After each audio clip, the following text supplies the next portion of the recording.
First speaker is Colin Baldwin from UKSpace. Come this way, Colin. I'm going to play with the technology now. Don't mess it up. Don't mess it up, no pressure. Perfect. Thank you, Luke. And good morning, everyone. I'm really pleased to be here. To stress, it's UKSpace. Some of you may know me from a previous role where I was at UKSpace Agency. We had the name first and they added agency on it about 12 years ago, but we were there first. Lou gave me a pretty broad brief in terms of just saying what I might want to say. So I've just taken the opportunity. What I wanted to talk about was some thoughts on where we are at the moment within the space sector. A little bit of information about UKSpace and how we're trying to support industry in this changing world, and also where we see some of the early priorities or the immediate priorities for industry. This is early stage work that we're doing with our members. If you violently disagree, then I'm happy to have people feed in, whether you're a member of UKSpace or not. But this is just some early thoughts that we're some work we're starting now. So, a little bit of context. Why is space important? We all know, whenever we're asked why is space important, it's about inspiring the next generation. Space helps us to understand climate change. And the economics of space. We all know that it's a highly productive sector, high value jobs, growing opportunities across the whole of the country. But this narrative, has been very successful. So in 2010, industry got together and published the Innovation Growth Strategy. There have been various documents since then, and this culminated in the National Space Strategy, published almost 12 months ago to the day. And the National Space Strategy is a fantastic document in terms of setting out a high-level ambition and identifying where there are some opportunities. I think there's something in there for pretty much everyone in the space sector. Which is great. We're now 12 months on, and we need to see how that strategy is going to turn into action. But of course, a lot of that was led because of the chap on the left. You may not remember him. He was actually our Prime Minister not long ago, and for the first time, I think, before he entered London 10, he actually mentioned space in his opening speech. And that really set the tone for the government for the last 3 years or so, in terms of changing space within government, reorganising government activities, trying to get a bit more coherence across government, which is all things that as an industry we've been looking for a long time. But when you now look at where we are 12 months later, is it right for us to be talking about launch from UK soil for the sake of launch? Is it right for us to be focusing on exploration or even flagging climate change when the people we live with, the communities we're in, are actually concerned about healthcare, cost of energy, cost of food, and news this morning around Ukraine? So I think where we're coming from is we need to start shifting that narrative. We can't use the same messaging to government that we have in the past. So in terms of that changing world, we now have a new Prime Minister, we have a new Secretary of State for Business, Energy and Industrial Strategy. We don't have a Science Minister yet, as of half an hour ago when I checked. I'm hearing it may be announced today, but there are certainly rumours about portfolio changes within government. And we have a new space champion, who is a government appointment. No one's quite clear what the role is and whether this is an enduring role and how it all fits into the infrastructure. So there's a lot for us to get up to speed with as a sector, and we need to think about how we're going to change that narrative. So just where do we fit in as UKSpace? We are the trade association for the UK space industry, so we only represent space companies. We represent companies from startups all the way up to primes, and from upstream all the way through to downstream, which makes us pretty unique as a trade association within the UK. Our role is to represent industry interests, and because of our membership, we're pretty good at taking a holistic view of what industry are telling us. Clearly there are always going to be some gaps, and that goes back to what I said earlier. If you want to help steer us, clearly you can join, but I'm always open to talking to people to find out where they are. Our role is around making sure we get the best business framework to promote growth. So we champion our members' interests into government, into ESA, and across the whole political spectrum. And it's really important that we bring together stakeholders from across the whole of the sector. So whilst we're a trade association, we always speak frequently with academia and our colleagues across government. I mentioned we have a broad membership, so we have over 170 members from the primes through to the startups. But the key criteria for us for membership is that companies have to be operating within the space sector within the UK and show a commitment to developing the sector. So it's not just about developing your company, it's about developing the whole of the sector and how we can really provide that one clear voice. Our leadership is led from the sector, so we're a small team. When I was appointed in June, we increased the headcount of UKSpace staff by 50%, a little bit more in terms of weight, but certainly in numbers, 50%. And I became the diversity hire because I gave some gender balance to the staff. But the important thing is that we are actually led by industry. So our current president is Will Whitehorn from Virgin Galactic and other roles in space. Our president-elect, who takes post next week, is Alice Bunn, who was one of the international directors at the UK Space Agency before becoming chief executive of the IMEC. Doug Little, many of you will know, is our vice chair, chief executive in space missions, and John Hanley is our new chair. And that sector-led leadership actually runs through all of our structures, so all of our committees and working groups are chaired and run by industry. We can't do all of this alone, so we do work closely with partners across the whole of the sector and across government. I was with the Department for International Trade last week as they hosted a Singaporean mission. We work very closely with our partner trade associations, ADS and Tech UK, and a big role around working with UKRI, both in terms of the research activities and research funding, but also working with the universities who are supported underneath that UKRI network. So just in terms of representing the sector, I think given the context that I presented earlier around this changing environment, I think there's never been a greater need for clear, unified messaging in terms of where we want to take the sector and what space can do. To support that, as I said, we're strengthening our partnerships with ADS and Tech UK. We're broadening our representation and engagement, and I didn't plan this with Lou, but I was really pleased that UKSpace has been invited to be on the advisory board for Space South Central, because we think those regional clusters are a real way to get more voices in to what we're doing and that message we're presenting up, and making sure that we are being a very clear, powerful voice for industry.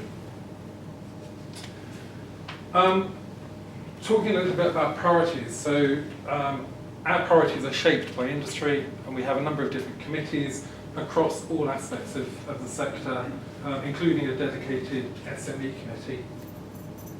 And then we also work in partnership with others in emerging areas, so areas like in-orbit servicing and manufacturing, where it's important that we actually work across the whole of the sector and with other parts of the sector. So IOSM is co-chaired by industry in the satellite applications catapult at the moment. One of the new areas that we're looking at for a working group is space-based solar power. So these are very flexible groups where our industry members basically say we should be focusing on a particular area. Growing interest, I think, given what Lou mentioned about the headlines for the Space South Central. Clearly a trade and export focus is important for us as we have left the EU and we're now broaching new trading agreements across the globe. And regulation obviously is a huge topic of interest for the space industry as well. Political affairs and media affairs does what the name says on the tin. I think a growing focus for us is skills, and whilst this isn't one of our groups, we are heavily active within the Space Skills Advisory Panel. which is about shaping that future. And our role in there is how we focus on the people you need to employ now, not the people you need to employ in 10 years' time. So, yep, space, dinosaurs, great to engage young people, but we have an issue now and in the next 5 years. If we don't actually get over that skills issue, then all of the plans for growth are worth nothing. So that is a big focus for us. Just the kind of things we do, we represent industry within government and across Parliament. So there's a group called the All-Party Parliamentary Group for Space, which is across all parties, as you can imagine. So we help represent space with them. In particular, we work closely with government, though. I think I'm talking to the business department at least 2 or 3 times a week at the moment, trying to help make sure that they're representing or reflecting industry needs and helping to join up some of the strands where we see links across what they're doing. We played quite an active role as well in supporting government during the COVID crisis, where we actually ran surveys of the sector and actually made sure that we understood how the sector was being impacted by COVID and could reflect that back into UKSA and BAYS. We brought together an industry view for the last Council of Ministers and for ESA, and we've done that again this year, and we're actively encouraging government to, now they have approval for the package of funding within BAYS, to get out and engage more proactively within the sector. I say they have approval for the funding within BAYS, they haven't got approval within Treasury yet, so everyone keep your fingers crossed over the next few days and weeks. One of the big initiatives is the National Space Partnership, which has grown out of this relationship between industry, academia and government. We're looking with government at the moment about how we can turn the great work that was done in the pilot, which some of you probably saw the end result of in March this year, how we can turn that into a proper partnership that works as a bit of an expert group to advise and to challenge government in terms of where the sector should be going. The important thing for the National Space Partnership is it should be operating in that intersection where industry, academia and government have shared interests and goals. We also recognise that actually bringing people together in a room is a great leveller. So one of the things we do is we hold events including a Christmas reception each year where everyone who's a member and other people from the sector get invited, and actually you can be having a drink and sharing a canapé, startups, primes, government, industry, they're all actually in the room together. And it's amazing how I think a glass of wine helps to lubricate some of those conversations. Other things that we've been working on, so at SpaceCon, or just before SpaceCon Expo, we worked with ADS to shape a UKSpace outlook. They've done publications for aerospace, defence and security. This was their first one for space. We worked at pace with them to develop this, but the priorities work we're doing now is very much looking at feeding into the next iteration of that document next year. And finally, I mentioned about working across parties. One of the things that space has benefited from is that it's been pretty apolitical. The recommendations to step up our ESA investment and to establish the UK Space Agency were accepted by the last Labour government, and then the Conservative administration that took over in 2010 took those forward and decided it wasn't worth trying to change all of that. The work was good, the recommendations were sound. So we're looking across all parties. There's a report out from Progressive Britain. Pleased to say they've identified space and satellites as one of their priority areas for influence. A future Labour government in terms of how space is one of the important growth sectors that they should be supporting. So I think this is really important when we go back to that messaging, how we make sure we tread that line and we are reflecting that space is important regardless of the party that's in power. So just a quick run through of where we see the priorities at the moment. And as I say, this is the bit where I'm really keen for any input. I mentioned it's 12 months since we had the publication of the National Space Strategy. We're still waiting to hear any more from that. There was talk of announcements 12 months on. I think the clock's ticking on that at the moment. So there's been a number of ideas floated from Bailey's in terms of developing a sector policy, pushing out the funding announcements for a 3-year CSR. We think it's really important that the aspirations within the strategy about better joining up across government are actually delivered, because there is real power for us in the whole of government taking a view on what it needs from space. That leads to procurement opportunities. So we need to see that stepping up. Linked to that is the work that BAEs are doing around capabilities, so the future capabilities they need. Do they need to be all UK derived, or can that be derived in partnership with others? And then this talk about the National Space Partnership and how that can be used to develop this expert group to advise and challenge as the strategy is implemented. We are absolutely advocating that we retain a strong voice in ESA. We absolutely challenge anyone who says that ESA is an EU institution. We know that ESA has provided huge benefit to UK industry, and it allows us to punch above our weight. And whilst we have the aspiration to step forward in terms of our space activities, ESA is a pathway towards that, is not an either or. We really want early decisions on EU programs, and in particular EU space programs. The Earth observation industry is just waiting to find out what's going to happen in terms of Copernicus. We cannot carry on. I think we're actually reaching the point, this is personal view, not UKSpace view, but my personal view is we need a decision is better than no decision. Even if that decision is we pull out, we just need to get on and do stuff. But that's personal view, not UKSpace. I think increasing awareness of the relevance of space is something that we should all be doing. You know, STEM, great, STEM ambassadors, inspiring young people. That higher skills piece, though, is really, really important. We are in a really competitive world in terms of employment. How do we get more people to realise that space is an opportunity, that there are jobs there, and how do we join up those industry needs with what the skills providers are producing?